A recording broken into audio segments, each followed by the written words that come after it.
బాధపడుతూ కూర్చుంటూ చెప్పు? మనం సిన్సియర్ గా వీడియోలు చేస్తే సబ్స్క్రైబర్స్ వ్యూస్ అవే పెరుగుతాయి లేవే, దాని గురించి ఎంత బాధపడాలా ఏంటి? ఆ విషయం నాకు తెలుసులే గాని నా బాధంతా మన దేశం పరువు గంగలో కలిపెడుతున్నారని కదూ. ఏం జరిగిందని? पहले जब उनकी सरकार थी उन्होंने कहा था कि देश की संपत्ति पर पहला अधिकार मुसलमानों का है। इसका मतलब ये संपत्ति इकट्ठी करके किसको बांटेंगे? जिनके ज्यादा बच्चे हैं उनको बांटेंगे।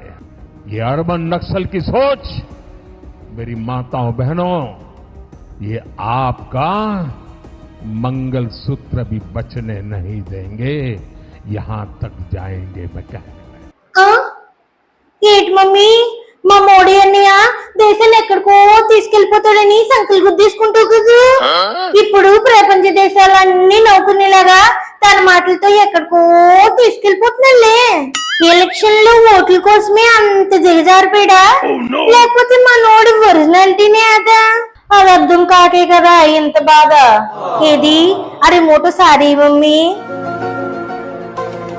पहले जब उनकी सरकार थी उन्होंने कहा था कि देश की संपत्ति पर पहला अधिकार मुसलमानों का है।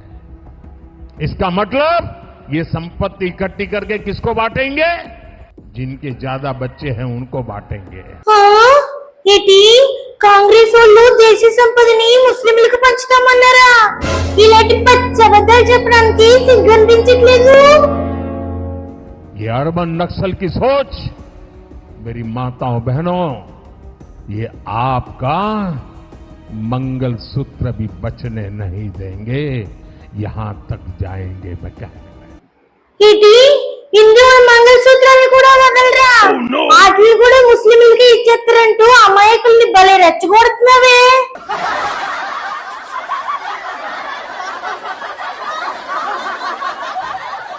నువ్వు నిజంగా అన్నమే తింటున్నావా?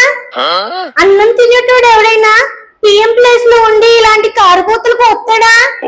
నీ మీద నిజంగా అసహ్యం వేస్తుంది.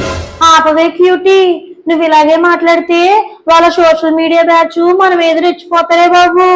అయితే భయపడి నోరు మూసుకుని ఉండాలా ఏటే మమ్మీ? అలా కాదే క్యూటీ. ఎలా కాదు, పిఎం అంటే దేశంలో 140 కోట్ల మందికి తండ్రి లాంటోడు కదూ. అన్నదమ్ముల్లాగా అందరూ కలిసి ఉండాలి, మనల్ని చూసి ఇతర దేశాలు కూడా నేర్చుకోవాలని కదా చెప్పాలి. కానీ ఇలాంటి గడ్డి తినే మాటలు మాట్లాడచ్చా?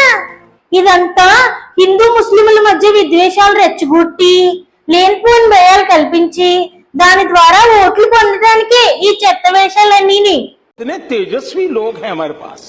ఏమోనే క్యూటీ, ఓడిపోతానని భయంతో ఈ మధ్య మా అన్నయ్య తాగుడుగానే అలవాటు పడ్డాడో ఏమో, అలా తాగేసి వచ్చి ఇవో ఇలా పిచ్చి పిచ్చిగా మాట్లాడుతున్నట్టు ఉన్నాడు. మరి తాగుడు గురించి నాకు తెలియదు గాని ఓడిపోతాననే భయంతో వణికిపోతున్నాడు. ఎందుకంటే ఈ 10 సంవత్సరాలు ప్రపంచమంతా జనాల సొమ్ముతోటి మహారాజులాగా దర్జాగా తిరిగాడు. కానీ ఎన్ని పెట్టుబడులు తెచ్చాడో చెప్పడు, ఎన్ని జాబులు ఇచ్చాడో మాట్లాడు. బ్లాక్ మనీ అంతా తెస్తానన్నాడు, ప్రతి అకౌంట్ లో 15 లక్షలు ఎత్తానన్నాడు. వాటి గురించి ఊసే ఎత్తడు. వాటి నుంచి జనాల దృష్టి మళ్లించాలి కదూ. అందుకే జై శ్రీరామ్ పాట, మతాల మధ్య రెచ్చగొట్టే ఆట మొదలెట్టాడు. ఇప్పుడు చెప్పు, మీ మోడీ అని నేటి చెయ్యాలో నేనేం చేయగలనే? పిఎం కాకుండా మన ఇంటి పక్కన ఉండేవాడో మన పక్క ఇదిలో ఓడో అయితే తండ్రి స్థానంలో ఉండి ఇలాంటి సిద్ధం తినే మాటలు మాట్లాడతావారా ఎదవా అని ఎడంకలు చెప్తూ కొట్టేసిదాన్ని. కానీ అంత పెద్ద పొజిషన్ లో ఉన్నవాడిని నేను ఏం చేయగలనే? ఎందుకు చేయలేం మమ్మీ? మనమే కదా ఓటేసి అక్కడ కూర్చోబెట్టాము. దింపాలన్నా కూడా ఆ ఓటే ఆయుధం కదూ. కుక్క కాటికి చెప్పు దెబ్బలాగా మనం ఇప్పుడు ఆ ఓటుని సరిగ్గా వాడాలి. లేకపోతే మతాల పేరు మీద ఇలాగే రాజకీయాలు ముద్దురుతూ పోతే ఇండియా కూడా మరో పాకిస్తాన్ లాగా అయిపోద్ది కదూ. చాలా బాగా చెప్పావు క్యూటీ, నాకు అలాగే అనిపిస్తుంది. హలో ఓటర్లు, రాజకీయాల్ని కొంచెం గమనిస్తా ఉండండి. ఏ పార్టీ వాళ్ళైనా సరే వాళ్ళ రాజకీయ స్వార్థం కోసం మన మధ్య విద్వేషాలు పెంచి పవర్ లోకి రావాలనుకుంటే అలాంటి ఎదవల్ని ఓటు అనే ఆయుధంతో మనమే బొంద పెట్టేయాలి. అర్థమైంది కదూ?